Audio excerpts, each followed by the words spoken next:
There's a lot of prank calling going on today, baby. We'll play it off as a prank. Oh, it was a prank, a joke. Welcome to Talkword. This is where we dive into the stories behind English words to help you use them with total confidence. Today we are tackling a really fun but, sometimes tricky little word, prank. So, to get us started, let's think about something I bet a lot of you are familiar with. April Fool's Day. You know, that one day a year where it's all about playing lighthearted tricks on each other.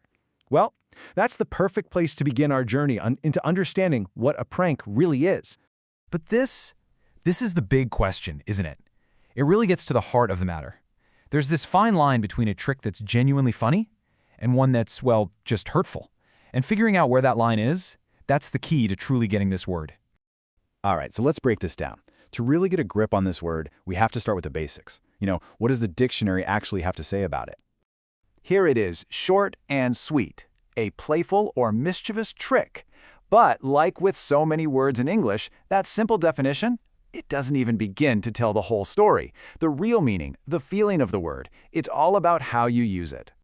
Now, here's where things get really interesting. It turns out there are these sort of unwritten rules for what makes a prank a good prank. Not every trick makes the cut. You could almost think of it like there's a code of conduct for doing it right. Okay, so a good prank should never, ever cause real harm.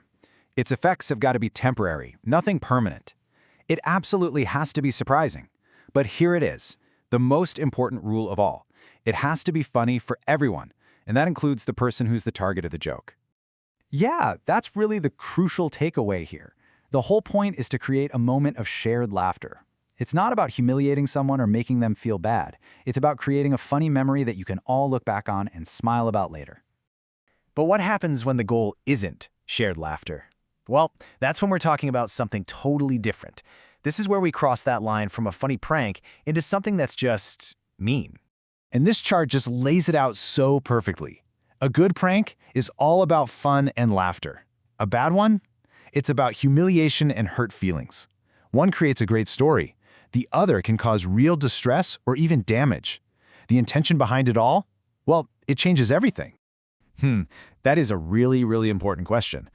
I mean, technically, you might hear some people still use the word prank to describe a mean-spirited trick, especially with online culture and all that. But for most of us, if the whole point is to hurt someone, it crosses a serious line. It stops being a prank and just becomes bullying, plain and simple. Okay, so you get the feeling, the nuance, the unwritten rules. Now, for the fun part, how do you actually use this word when you're talking to people? Let's check out a couple of super common ways. First up, you can use prank as a noun. So this is when you're talking about the trick itself as a thing, an event that happened. For example, you could say, "My brother played a funny prank on me by hiding my shoes." It's a classic. It's harmless, it's temporary.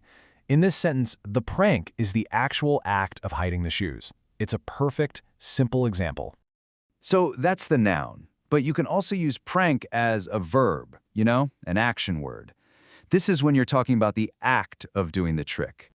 For instance, he loves to prank his friends on their birthdays.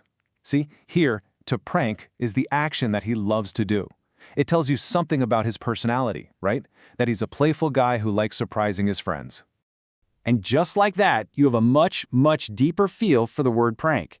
But our little adventure into the English language doesn't have to end here. Not at all. Because as we saw today, really knowing a word is about way more than just its definition. It's about understanding its feeling, its context, and the whole culture that surrounds it. So if you enjoyed digging into this word and you want to explore more just like it, we've actually created a companion resource for you. It's called the Talkword Air. It's designed to give you these clear, deep dive explainers for pretty much any English word you're curious about.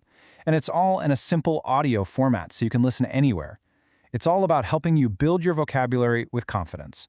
So really, the only question left is, what word are you going to explore next? To continue your journey, you can find the Talkword app right in your app store. Thanks for joining me.